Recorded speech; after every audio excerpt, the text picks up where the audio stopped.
Welcome to Golden Blue, everybody, home of the college football fan. And don't forget about the checklist. Hat check, sunglasses check, Pepsi check, notes check, sources check, and thick skin is a check. And don't forget to sing gear to represent your team and yourself in my background. Send it to P.O. Box 360, Liberty, South Carolina, 29657, and get yourself a shout out. On to the next video. In case you're wondering, these are the teams that we don't have represented for the mini helmets. As you can see, we actually have quite a few big brands that's not represented here at Golden Blue. I do know that Nevada and Cincinnati are on their way as far as mini helmet representation. So get your team represented here on Golden Blue. Hey, you already know what time it is, so might as well sit down, brace yourself, and buckle up because you are entering the speculation zone. It is the day after the Slob Olympics, and no, I didn't go back-to-back. I did finish in the top 10, which is what I wanted. I finished number 7, which the first year I finished 7th. Last year I finished 1st, and this year I also finished 7th. So my average is top 10. Not very many people can say that, so I'm happy with the performance. Congratulations to Uncle Lou. And no, it was not rigged. The dude dominated the Slobs. Let me tell you, this is the best form that I've ever seen Uncle Lou at the Slobs. I knew he was going to win it even after 6 events. There was a total, I think, of 10 events. After 6, I knew he was going to win it because he was finishing either 1 or 2, maybe 3 at the worst in all the competitions. He finished strong, nailed it, he deserved it. But back to the grind. It is going back to conference realignment videos. Of course, we are here at Golden Blooded, and this is going to be a Get It Gang video. If you don't know what the Get It Gang is, it's basically the name that I came up with, a group of people that leave video ideas in the comment section of my videos. So if you think you have a good video idea, leave it in the comment section of this video, and I just might use it in my next video. Today's Get It Gang video idea comes from Jamie Thornton. Word is, this coming week is the last chance the PAC has. They are holding an all-school meeting at the basketball tournament this week. Everyone is going to be talking and looking at the numbers one last time. But $22 million per team per year, the number that I've been talking about, was confirmed by several sources today. Even worse, 75% streaming. So it's not 100% streaming, but it is 75% streaming, and that's not good, and that's what the presidents do not want. But I'm hearing confirmation, not just from this Get It Gang video idea, but from a lot of other sources that yes, they will be meeting, they will be talking about this, and they're also discussing the possibility of adding San Diego State and SMU. That's still on the table. This TV deal is still on the table. My thing is, even if this does get passed, how long does the Pac-12 continue to exist?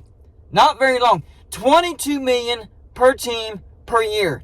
That is a solid $10 million gap per team compared to the Big 12.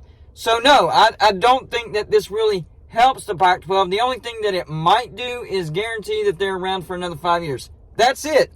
That is it. You're looking at best case scenario. Think about that. Best case scenario for the Pac-12 is yes, they accept this TV deal. The teams are, I guess, okay with $10 million less per team per year than the Big 12, and you survive for another 5 years. Best case scenario. Best. So this is still not good. It's still bad news because survival still doesn't guarantee you anything. And adding San Diego State, San Diego State, I like that addition. SMU, I guess because they get a footprint in the state of Texas, it makes sort of sense. But I would have gone after either Fresno State. I would have went for Rice above SMU. They have way more academics, and the fan base is comparable. I know that seems crazy. SMU's in Dallas, buddy. They have to have more fan support. Nope. They can barely fill a 32,000-seat stadium. It's not a great addition for the Pac-12. I would say they need to consider Tulane as well. They actually have great academics, and they have a better fan base than SMU. So it's the decisions of the Pac-12 that have gotten them to this point, and even best case scenario is not good for the Pac-12. This is terrible. This is when the ACC could see some light. And yes, we know they have the grant of rights, and it could potentially keep everybody locked in until 2036. But Florida State and Clemson have come out and made it clear, crystal clear. They want unequal revenue share or they could bolt. And even the Florida State athletic director came out and said, yeah, we took a legal counsel and it's going to take $120 million. A lot of people contradict that and say, no, it's closer to $500 million. I don't know. The grant of rights is such a tricky situation. But the bottom line is Florida State and Clemson, they want unequal revenue share. So if the ACC wants to continue to exist, they need to add some brand power, enough brand power to where they can renegotiate that TV deal and those higher brands get the money, or at least closer to the money. That way they're not as willing to bolt. And I think the ACC needs to be looking at Oregon, Oregon State, Washington State right now. Or maybe even Oregon and Stanford, Washington and Cal. Or maybe all 6. Think about that. ACC goes out and gets Oregon, Oregon State, Washington State, Stanford, and Cal. That's the ticket right there. That is how the ACC survives, because here's the thing. Even if those teams do bolt, if you add Oregon, Oregon State, Washington State, Stanford, and Cal, that's 6 members. That's going to guarantee you longevity. So, okay, Florida State decides they want to go. Okay, Clemson decides they want to go. Okay, North Carolina decides they want to go. Okay, Georgia Tech decides they want to go. Well, that's fine. Even up to 6 teams, this is an even swap because 6 teams are coming in. And even if 8 teams go, you're still only losing a total of 2 teams. This is something that the ACC most certainly needs to look into. And I did do a video on this a couple weeks ago where it was rumored that the ACC was talking to Oregon, Washington, Stanford, and Cal. I would stretch that list to Washington State and Oregon State. Listen, I don't want Washington State and Oregon State to get left out. I will take this a step further. I actually do not want the Pac-12 to dissolve. I know I've been making a lot of videos on these scenarios, and it's just because of the rumors that I've been hearing. Remember, you're in the speculation zone.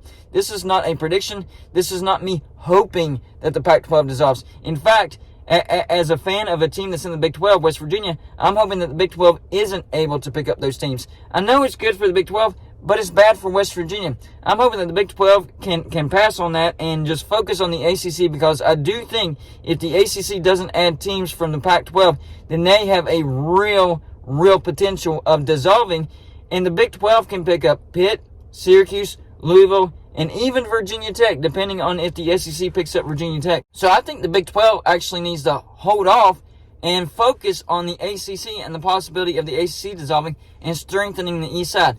But you know what? I also understand the mindset of Brett Yormark, where he wants to strengthen the Big 12 right now. And the most vulnerable conference is the Pac-12. And we heard that Arizona reached out to the Big 12, and maybe the conversation went something like this. Arizona reached out, and Brett Yormark's like, so if you had to gauge the situation, how do you think Arizona State, Colorado, and Utah feel about the Big 12? Arizona might have been like, well, maybe it's worth a shot. Yeah. I would go after those 3 teams as well.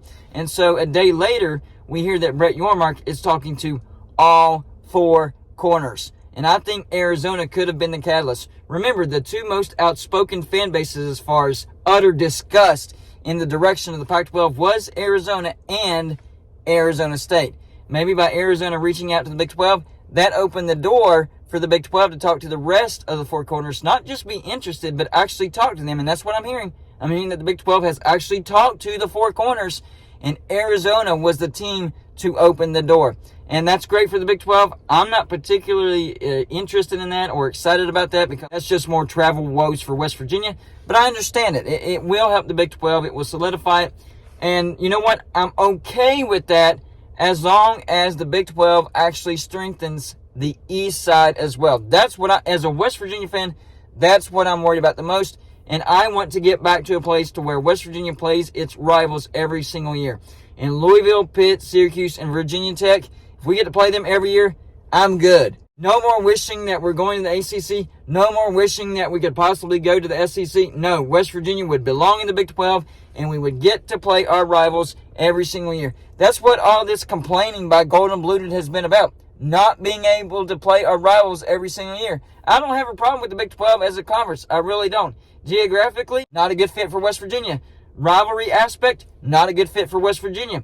But if you bring in those 4 teams, hey, we fit in better geographically. Whenever it comes to rivalries, hey, West Virginia fits in better whenever it comes to rivalries as well. So I'm okay with the Big 12 picking up the 4 corners, but as long as they also focus on the East side and wait for the ACC to dissolve and pick up those 4 teams. But right now, the Pac-12 has one last gasp. One last gasp. But it's not a very good one. $22 million per team per year, and maybe the Pac-12 exists for another 5 years. I don't know.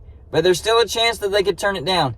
And to be honest with you, if I were the Pac-12 teams or the Pac-12 presidents, I would be turning that thing down and looking for greener pastures, because You don't want to sign a grant of rights to where it's a huge buyout from a $22 million per team per year deal. That's a bad deal. I would say no deal.